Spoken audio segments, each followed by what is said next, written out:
if you can introduce yourself, because it's much better than if I give your introduction. How can you introduce yourself?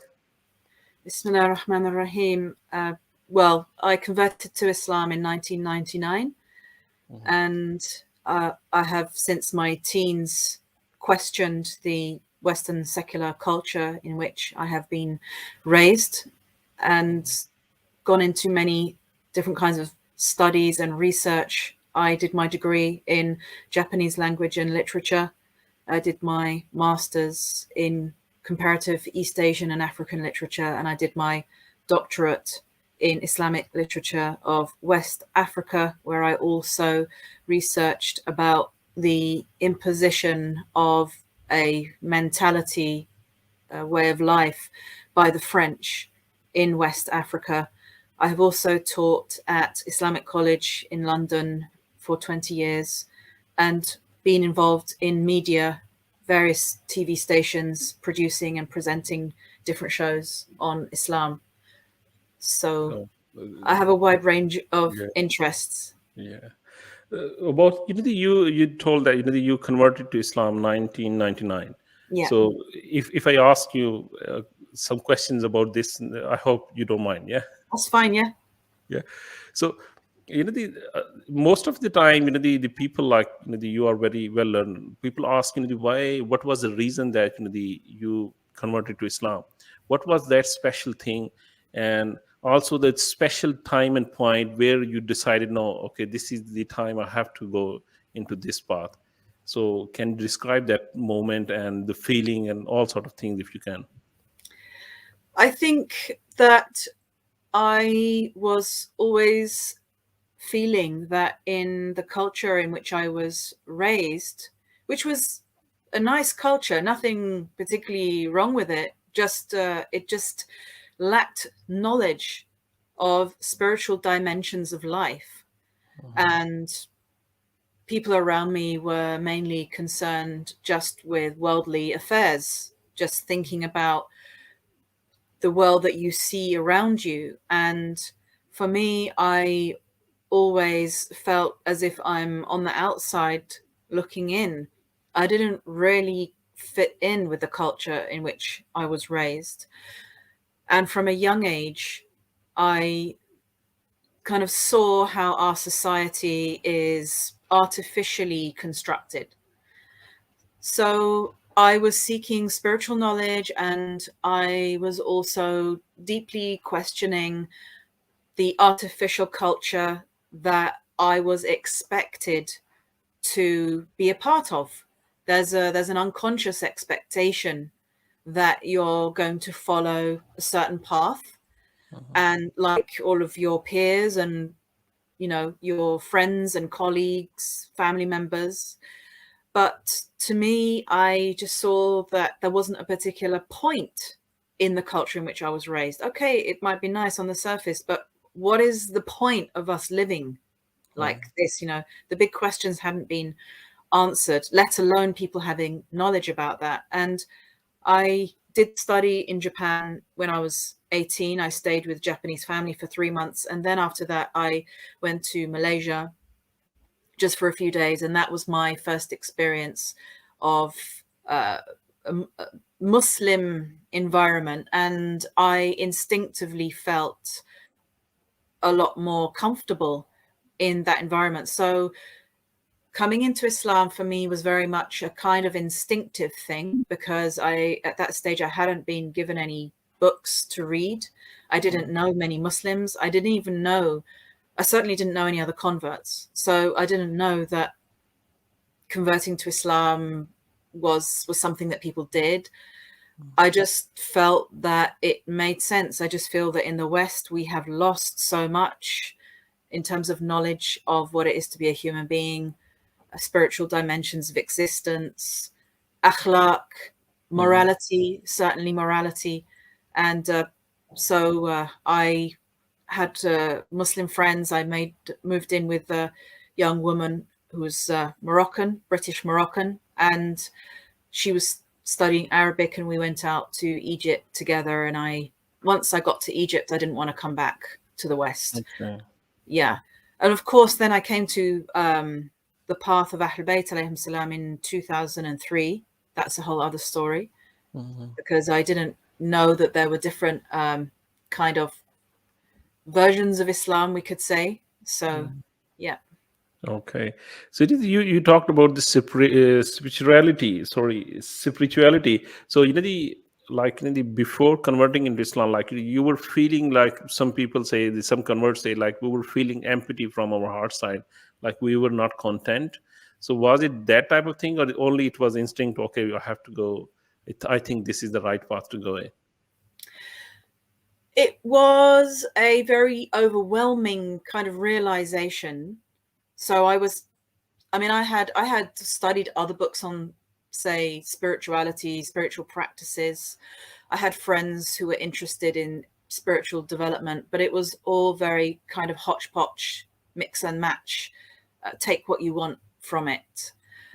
And when I spent that 6-7 months in Egypt, I saw how Islam had influenced a whole civilization. It had created a whole civilization, and how belief in Allah was normal. It wasn't questioned. Like in the West now, there's this big debate on whether God exists and so on and so forth. I just found that Islam is a whole body of teachings. It's very straightforward. It's very classical. It's doesn't have kind of fancy little frills around it in a way that a lot of Western people, they like all the kind of fake spiritual talk. They kind of like all the fancy spiritual mumbo jumbo, we could almost say. But I found Islam to be very very comprehensive, very logical, and very beautiful as well. It has a profound beauty, and it allows you to be both a human being in the material dimension and in the spiritual dimension.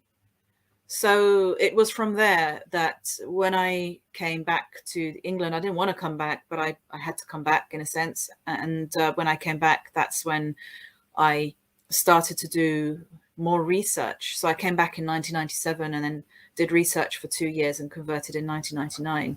Yeah. So initially it was instinctive, but after that, then, I started to meet people, discuss, read books, and really kind of get into the study of it.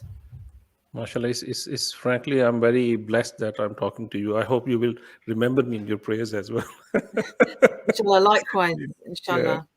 inshallah. So the most of the time when someone convert to Islam or revert to Islam, they face family backlash. Okay, so the family will say, okay, we will not talk to you, or these type of things. They will leave you alone, and you will have a family pressure as well. So have you faced that pressure, or you were quite lucky to have, okay, you have converted and everyone accepted you in your family? Okay, that's fine.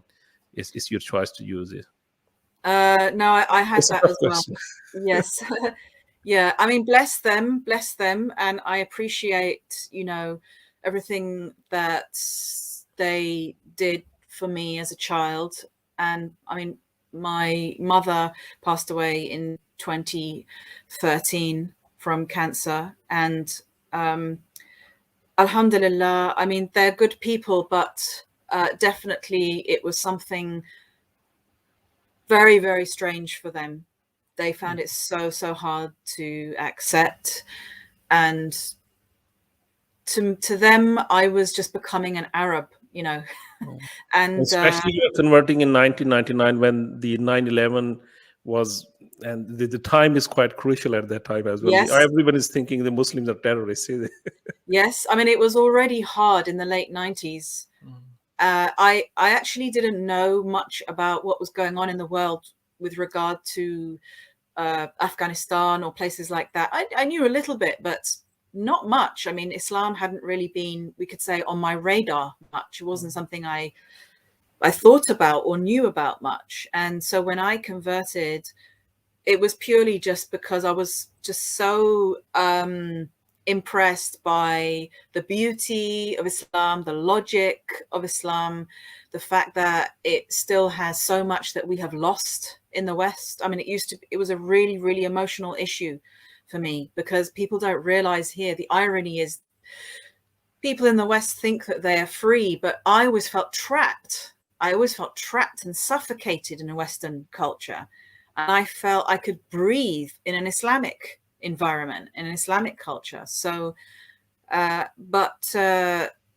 of course, like Western people have been brainwashed with a certain idea of what it is to be free and how you should be free. And they've been convinced that they are the best in the world. They have the best culture in the world. They have freedoms that other people don't have. And this must be what everybody wants.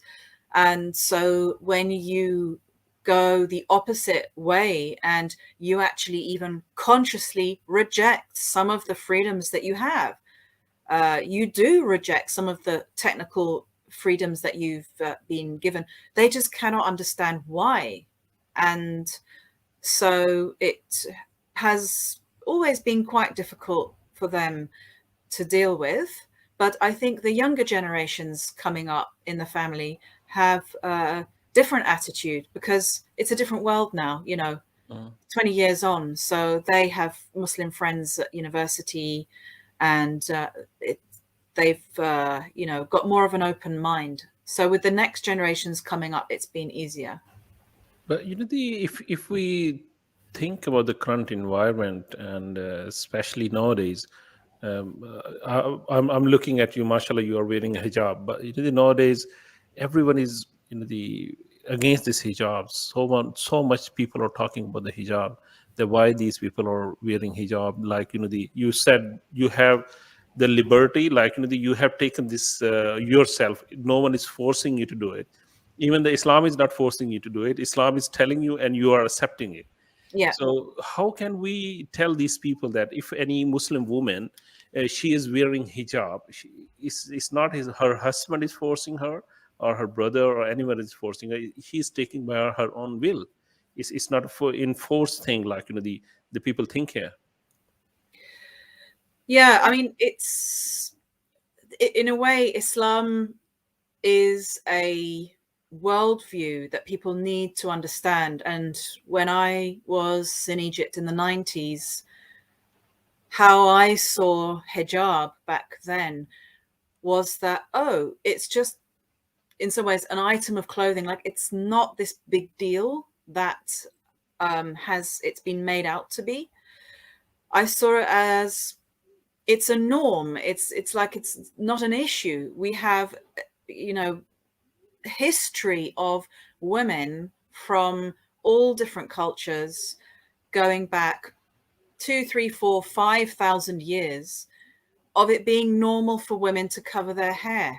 That was the norm. And it's only really with, again, we're going to talk a little bit about colonialism, but it's only with kind of modernity and colonialism and Europe changing, that has made the rest of the world kind of question themselves as well. And so I do think that sometimes the hijab has been made unnecessarily an object of discussion. It's been weaponized, and people have been made very, very conscious of it. And it's also a distraction from the real, more important issues, I would say. There are so many more important issues that we need to think about. And so for me, it was just, again, it was logical. It made sense to me. If we're trying to promote a moral society where spiritual development is the priority here, then everything needs to be geared towards spiritual development and cultivation. And that means you implement modesty in the society. You minimize the distractions, and that allows people to focus on cultivating themselves within. Yeah. Okay. We have to go on to the break.